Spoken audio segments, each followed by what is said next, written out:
The world's greatest philosophers have always taught us that, at the end of the day, we should try to become better people. And one of the best ways to do so is by studying Stoicism and its teachings. As a great saying goes, it's not what you say, it's how you live. Stoicism began on a humble stoop when a man named Zeno was shipwrecked with his family. The Stoics believe that all humans should confront life's challenges with fortitude and virtue, and that the mind has considerable power over human emotions. It is by maintaining control of the mind that one can be happy. Zeno is the founder of the Stoic philosophy. He lost everything in a shipwreck. Rather than sulking, Zeno moved to Athens and became a philosopher. Stoicism, the philosophy that focuses on action and has been followed by figures as diverse as Marcus Aurelius, Theodore Roosevelt, and George Washington, all began on a porch in Athens by a man who had nothing but words. Before long, Zeno had found a respected teacher called Crates of Thebes. His first lesson was to carry a pot of lentil soup and transfer it across the city and not care about what other people thought. Zeno had found his way to the philosophy school in Athens. He orated from a porch with others, sharing ideas and what it meant to be a strong person in beliefs and actions. The word Stoic comes from the name of the porch that spun such strong beliefs into reality. Cleans was born 330 BCE. He studied under Zeno for 20 years.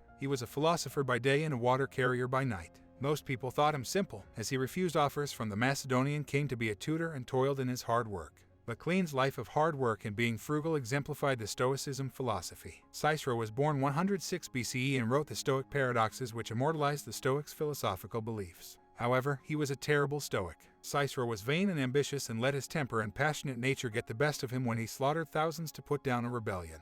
He also allowed Caesar to just waltz into Rome and became one of his supporters. True Stoics are willing to suffer a bit in the name of justice and righteousness. Cato was born in 95 BCE. He was named Cato the Younger. Cato's only concern was what choices in life were right and just. As a 4-year-old, he faced death stoically when a soldier held him over a balcony for refusing to lie on his behalf. He survived, and the soldier was shamed. Alas, everything in moderation. Cato would fail Rome in his refusal to allow Pompey's son to marry his daughter. Instead, Pompey's son married Caesar's daughter, and together they took over Rome. Had Cato consented, he might have been able to lead Caesar in more noble pursuits. Portia Cato was the daughter of Cato the Younger and the only historical female Stoic.